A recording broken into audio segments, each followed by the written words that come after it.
auditeurs et téléspectateurs de la radio et télévision Tambara, vous pouvez désormais suivre votre chaîne de télévision préférée Tambara sur le satellite BadrSat 7, angle 26 degrés Est, fréquence 11010, polarisation verticale, symbole REC 27500. Suivez le journal avec STM Transport Voyageurs, une nouvelle façon de voyager.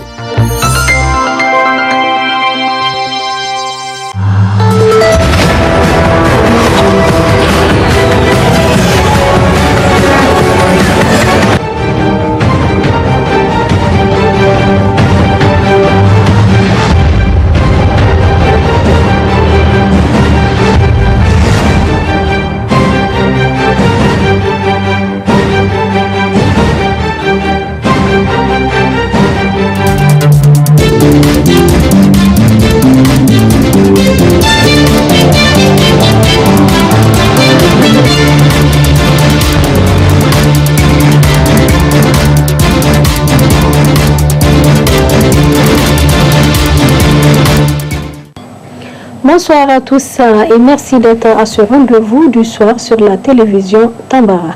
Cérémonie d'ouverture du 17e sommet extraordinaire de l'Union africaine sur l'industrialisation et la diversification économique en Afrique et sur la zone de libre-échange continentale africaine ZLEF, accueilli par le Niger depuis quelques jours. Le compte rendu Zénob Gagara sur les images de Ibrahim Kantama.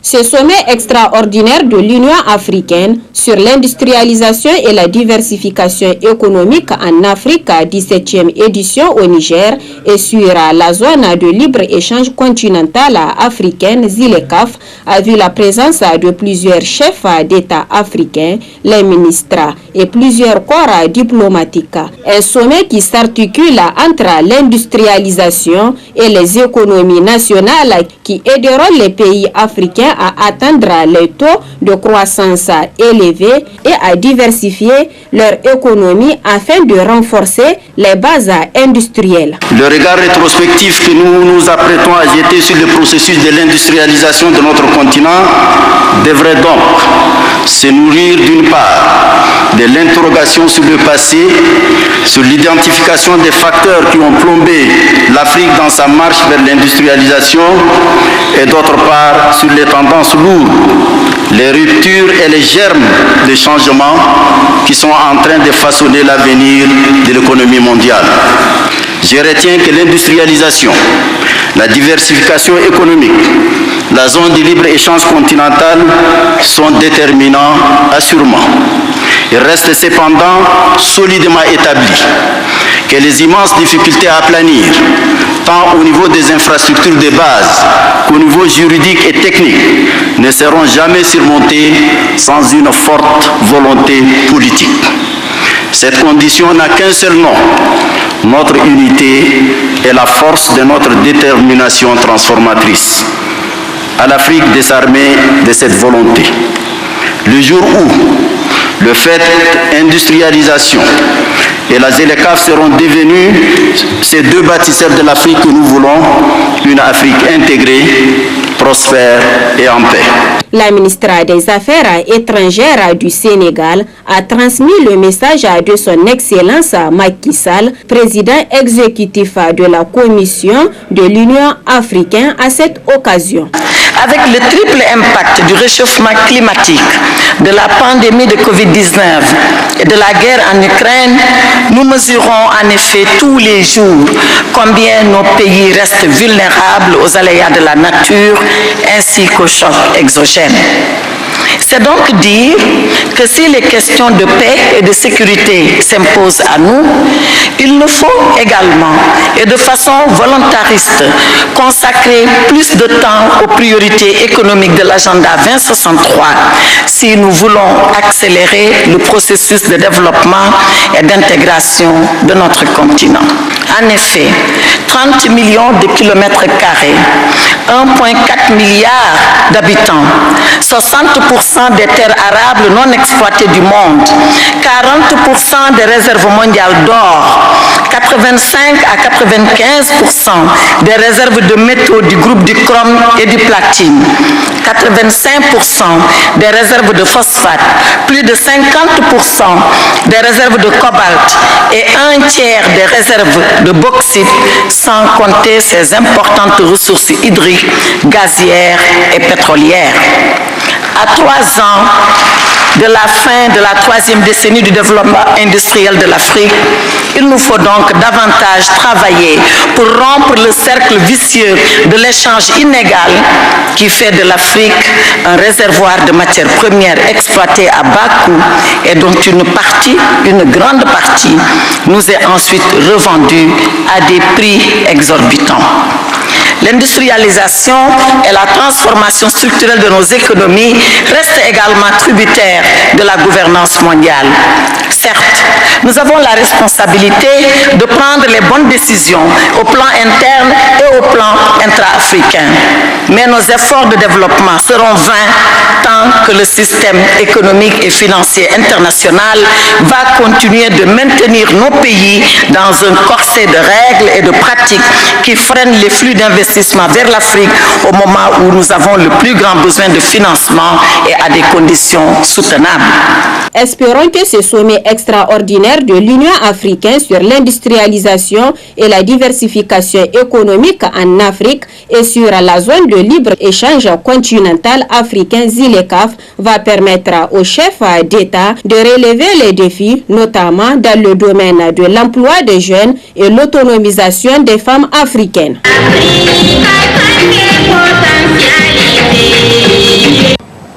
Dans son allocution de bienvenue, le président de la République du Niger, Mohamed Bazoum, a évoqué la question sur la problématique de l'industrialisation tout en proposant les différentes stratégies. Suivons plutôt. L'industrialisation de l'Afrique passe par la mise en œuvre de l'accord sur la zone de libre-échange continentale africaine ZLECAf, qui, elle, repose sur l'industrialisation. Ce qui est bon pour l'une est bon pour l'autre. Et réciproquement, ce qui est mauvais pour l'une est mauvais pour l'autre. La promotion des deux doit tenir compte de cette dépendance positive afin d'obtenir un développement économique assuré. Permettez-moi à ce stade de mon propos de rendre hommage au président Issoufou Mahamadou après le président Moussa Faki Mahamat pour son engagement qui a largement contribué à faire de la ZLECAf une réalité. Nous attendons vivement la présentation de son rapport qui ne manquera pas certainement d'alimenter nos débats.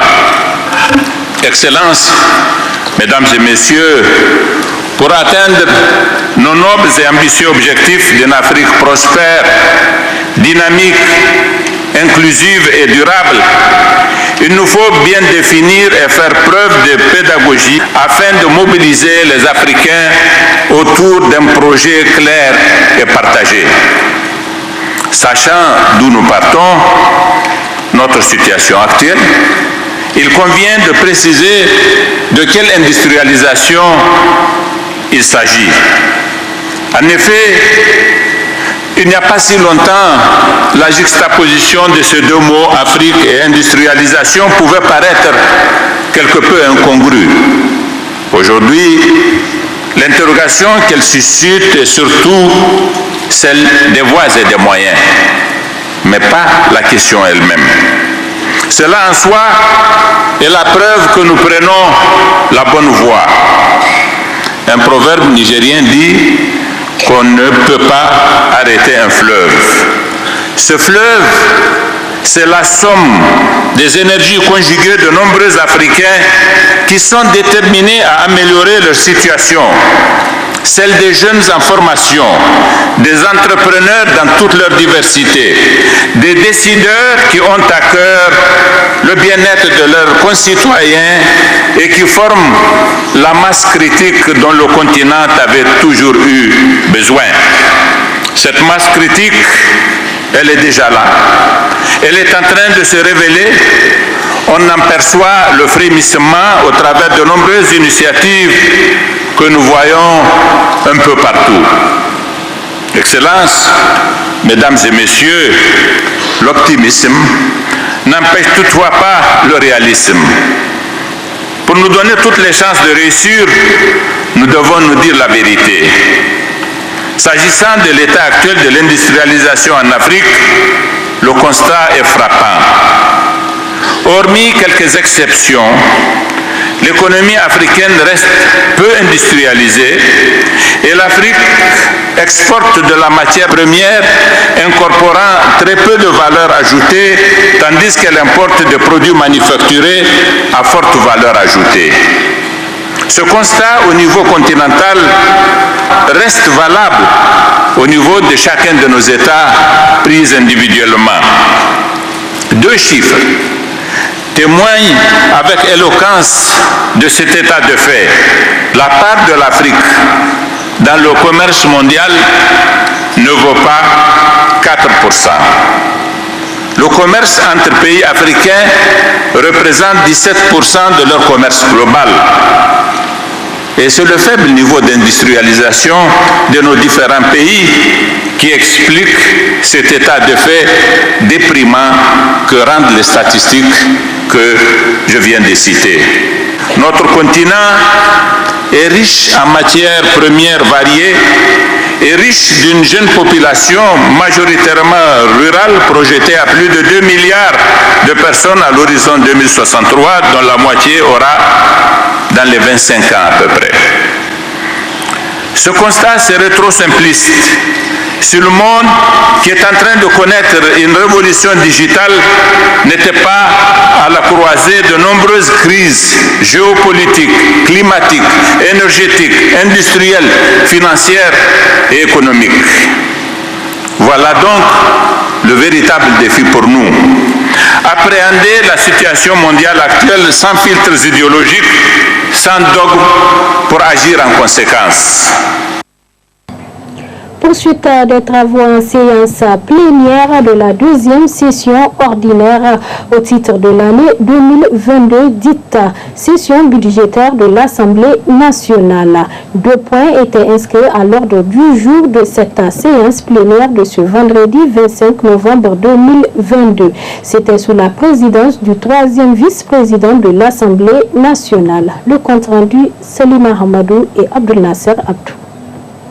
2 projets de loi sont inscrits à l'ordre du jour, à savoir le projet de loi autorisant la ratification de l'accord de financement composé du crédit numéro 7188-NE d'un montant de 12 700 000 € et du don numéro E104-NE d'un montant de 10 millions de droits de tirages spéciaux signés le 3 septembre 2022 à Niamey entre la République du Niger et l'Association internationale de développement pour le 2e financement additionnel du projet de riposte d'urgence au Covid-19 au Niger. Et le projet de loi autorisant la ratification de l'accord bilatéral relatif aux services aériens signé le 26 décembre 2017 entre le gouvernement de la République du Niger et le gouvernement du Royaume du Maroc ont été successivement adoptés avec 86 et 89 voix pour, 0 contre et 0 abstention par les députés. Le commissaire du gouvernement n'a pas manqué de montrer toute sa gratitude en faveur de ces lois votées à la sortie de l'hémicycle. Cet accord va nous permettre, dans le cadre du processus d'amélioration de la santé de la population, il va nous permettre de continuer à équiper les centres de santé en matière de la chaîne de froid, en matière du plateau technique, en matière de la gestion des déchets issus des soins à travers les incinérateurs et beaucoup d'autres acquisitions qui sont prévues dans ce projet. Vraiment, c'est un grand motif de satisfaction. En ce qui concerne le deuxième projet, c'est un accord entre le gouvernement du Niger et le Royaume du Maroc par rapport à la facilité, je dirais, dans le cadre du transport aérien. Cet accord également va permettre d'améliorer de façon très significative nos relations entre le Royaume du Maroc et le Niger. Donc pour tous ces deux projets, ça va aider le gouvernement à continuer la mise en œuvre, en tout cas, de sa politique qui est contenue dans non seulement le programme de la Renaissance, mais également dans la déclaration du politique générale du chef du gouvernement. À noter que les travaux en séance plénière reprendront le mercredi 30 novembre 2022 avec à l'ordre du jour examen et vote du projet de loi de finances pour l'année budgétaire 2023. Tout juste dans l'après-midi, un point de presse a été animé par la commissaire de l'agriculture rurale et du développement économique, dans lequel plusieurs points ont été salués, notamment sur le programme Agro-Parc africain commun de l'Union africaine CAP, qui consiste en 5 grandes zones agro-industrielles communes. Plus d'éclaircissements dans cet extrait. Nous sommes rendus compte que le marché traditionnel devait utiliser toutes les réserves alimentaires. Voilà donc les leçons que nous avons tirées pendant la pandémie de la COVID-19. Et pendant la COVID-19, même les chaînes d'approvisionnement étaient pratiquement perturbées. Et alors cela a fait qu'à l'Union africaine, dans notre département, nous devons lancer un appel à nos ministres de l'Agriculture afin de pouvoir réfléchir et voir quelles sont les mesures à prendre. Et nous avons convenu que dorénavant, nous devons réaliser la souveraineté alimentaire à travers le continent. C'est la raison pour laquelle nous faisons tout ce qu'il faut pour renforcer et réaliser ce parc agricole. Nous ne pouvons plus rentrer chez nos partenaires et leur demander de nous soutenir. Nous croyons que nous pouvons réussir. Nous pouvons réussir si nous sommes vraiment décidés. Nous voyons que nos chefs d'État sont engagés donc pour l'industrialisation du continent. Nous croyons qu'il y a un engagement politique. Nous n'avons pas un secteur privé très fort en Afrique, puisque le plus grand, c'est pratiquement le gouvernement qui est pratiquement l'acteur majeur de nos économies. Nous devons donc faire de telle sorte que cette initiative puisse nous être commune et que nous commencions à travailler avec le secteur privé. Ce n'est pas au gouvernement de le faire. Le gouvernement, c'est le régulateur, mais nous devons d'abord nous assurer d'abord que nous sommes autosuffisants en termes alimentaires et que nous puissions également créer de l'emploi pour nos jeunes. Nous voulons désamorcer toutes les potentialités de ce secteur afin que nous puissions avoir l'agro-business proprement dit. Lancé par l'ONG Counterpart, le projet Jagoranti vise à vulgariser la mobilisation des ressources au niveau des collectivités territoriales. Dans la commune rurale de Kouré, cette initiative est en train de porter ses fruits selon la mairesse. Suivez plutôt cet élément du studio Kalangou.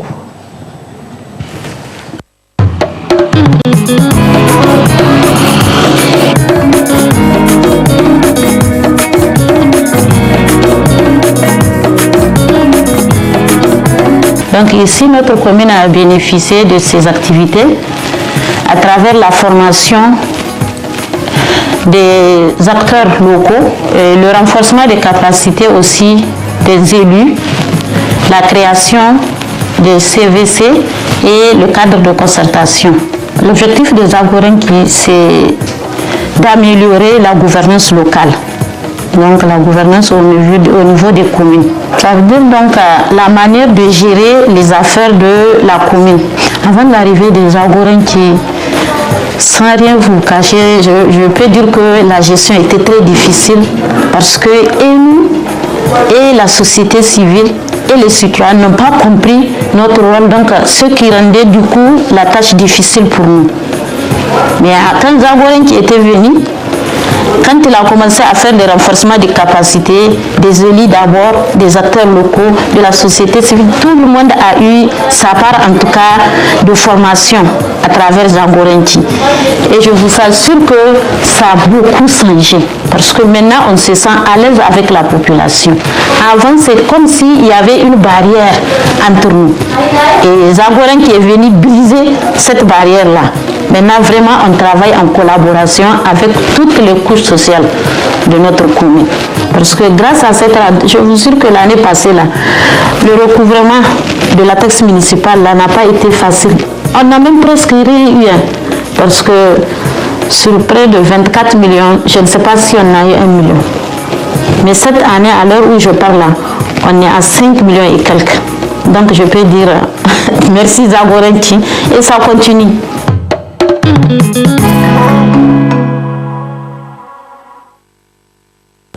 Place à présent à la partie magazine de cette édition consacrée à l'interview accordée à la coordinatrice de l'ONG Chronique Juridique à l'occasion de la journée mondiale pour l'élimination de la violence à l'égard des femmes.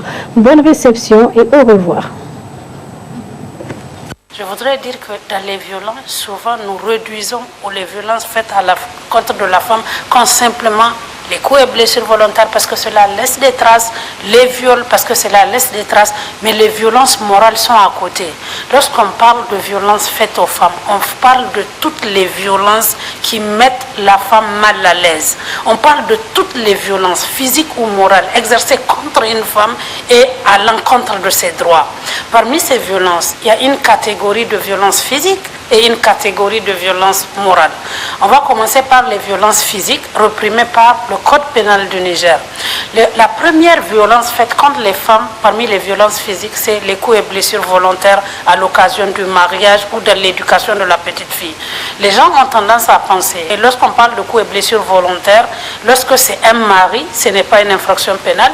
Lorsque c'est un parent, ce n'est pas une infraction pénale. Lorsque c'est un tuteur, ce n'est pas une infraction pénale. Lorsque c'est un éducateur, ce n'est pas une infraction. L'article 222 du Code pénal interdit à quiconque de porter main sur une autre personne, que cette personne soit votre enfant, que cette personne soit votre épouse, que cet enfant soit sous votre tutelle. Lorsque il y a mésentente, lorsqu'il y a incompréhension dans le couple, la loi fait interdiction au mari d'exercer à la violence physique pour contraindre la femme ou la discipliner. Ça, c'est la première violence qui est non seulement réprimée par l'article 222 du Code pénal, mais c'est réprimé à la fois par la religion, à la fois par la coutume. Nous n'avons aucune coutume. Il n'y a aucune religion, il n'y a aucun texte de droit qui permet à un homme de battre sa femme parce qu'il n'est pas satisfait de son comportement. La deuxième forme de violence prohibée par les textes, c'est le viol. Le Code pénal réprime le viol, peu importe l'auteur. Le Code dit toutes les fois où c'est par contrainte, violence ou force que vous contraignez une femme à avoir des rapports sexuels, peu importe qui vous êtes, son mari, son petit ami, son proxénète, même si c'est une prostituée. Lorsque dans le cadre des relations sexuelles, une femme dit non, vous devez arrêter. Si vous la contraignez, que vous soyez son mari, que vous soyez son conjoint, quiconque vous êtes pour elle, si vous la forcez, que la relation sexuelle a eu lieu contre son gré, elle a le droit de saisir les juridictions du Niger pour porter plainte contre viol. Certes, le contexte culturel, notre contexte culturel aujourd'hui, fait que ni la justice, ni les policiers, ni les gendarmes, on discute, parce que nous sommes une ONG et on discute avec les hommes des lois. Ces gens nous disent la forme actuelle de la définition du viol, incluant le mari, est inappropriée dans un contexte culturel comme le nôtre. Mais il est quand même important, même si le contexte culturel ne s'y est pas, n'est pas prêt pour admettre le viol entre époux, qu'on puisse quand même trouver une formule pour dire au mari, on ne bat pas sa femme parce qu'elle vous refuse le sexe. Elle peut vous refuser parce qu'elle est fatiguée. Elle peut vous refuser parce qu'elle est en règle. Elle peut vous refuser parce qu'elle est malade. Elle peut vous refuser pour beaucoup de choses et que la discussion, le consensus doit prévaloir dans le mariage. Or, la plupart des femmes sur lesquelles s'exercent les viols, dans le couple, c'est des maris qui rentrent à 2 heures du matin, c'est des maris qui rentrent à 3 heures du matin, souvent ivres, et la femme n'est pas disposée. Lorsque vous rentrez, vous sentez l'odeur d'une autre femme, vous sentez l'alcool, vous sentez la cigarette, et vous voulez quand même à 4 heures du matin, parce que c'est votre épouse, qu'elle accepte les relations sexuelles. La plupart des femmes que je reçois, dans le cadre de viol conjugal, ce n'est jamais un homme et une femme qui ont une vie normale, qui ont une vie ordinaire. C'est toujours un couple dans lequel l'homme ne s'assume pas. Il ne la nourrit pas, il ne la protège pas, il l'insulte, il l'agresse, il a plein de petits amis, il rentre au petit matin. Lorsqu'on parle, c'est la tollée générale, lorsqu'on parle de la notion de viol conjugal. Mais demandez-vous, cette notion s'applique à quel homme, à quel mari? Quel est ce parent qui serait fier de savoir que l'époux de ma fille rentre à 4 heures du matin, ivre, sentant la cigarette, sentant les prostituées, et qu'il lui réclame d'ouvrir la porte et de consentir à des rapports sexuels? Souvent, elle est endormie.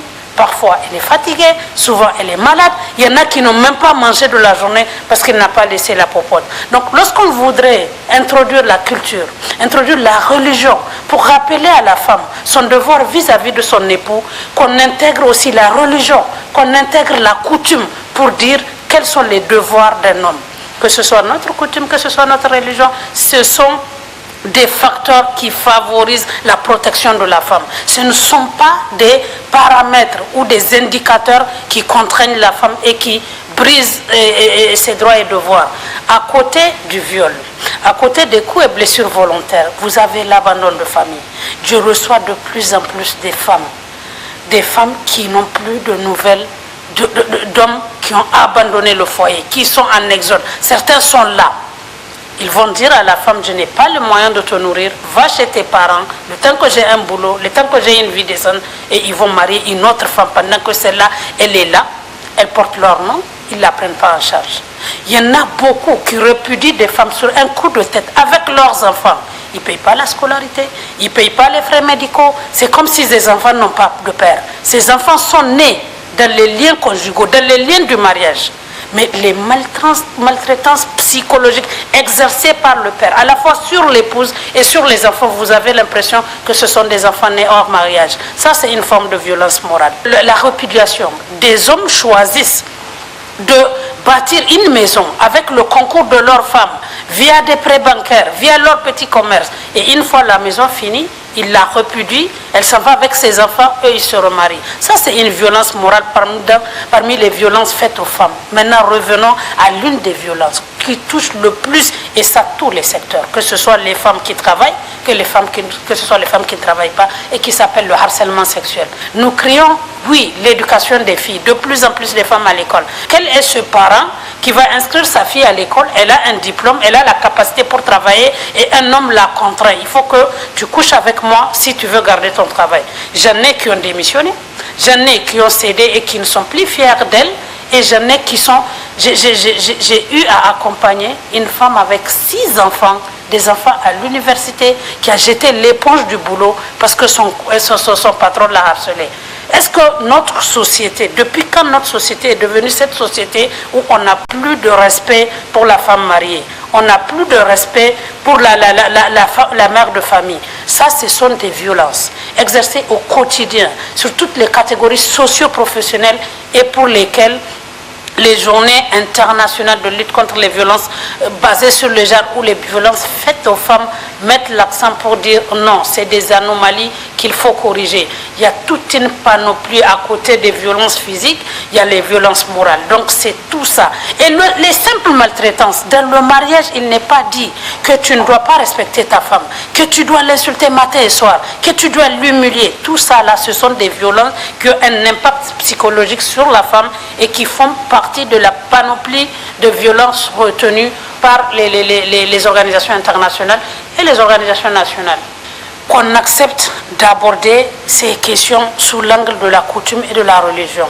Je pense que si de plus en plus, dans les prêches et au niveau de la chefferie traditionnelle, on rappelait aux hommes que ni la religion ni la coutume n'autorise un homme à maltraiter sa femme, n'autorise un homme à recourir à la force pour contraindre sexuellement sa femme, c'est déjà un pas. Dans le cas des coups et blessures volontaires, aujourd'hui, toute femme qui victime de coups et blessures de la part de son mari saisit un policier, un gendarme ou la justice, son mariage est déjà fini.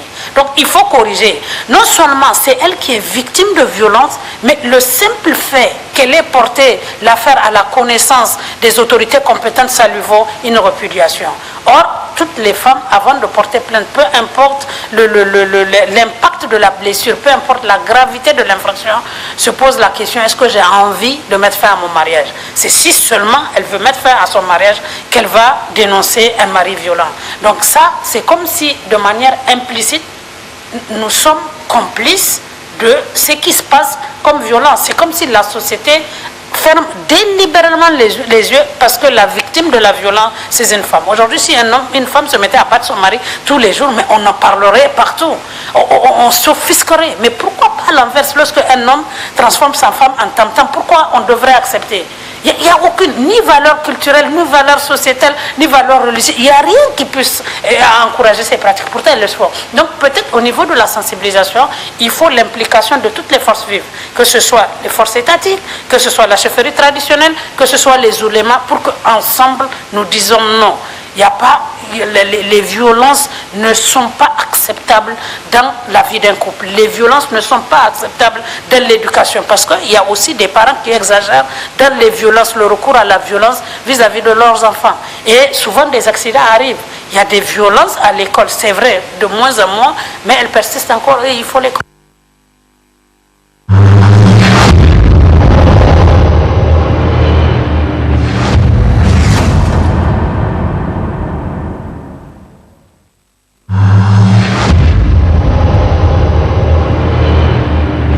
Auditeurs et téléspectateurs de la radio et télévision Tambara, vous pouvez désormais suivre votre chaîne de télévision préférée Tambara sur le satellite BadrSat 7, angle 26 degrés Est, fréquence 11010, polarisation verticale, symbole REC 27500.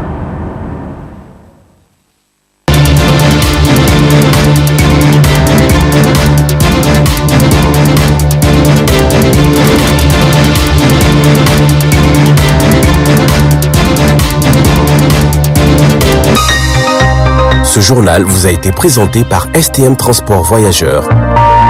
Une nouvelle façon de voyager.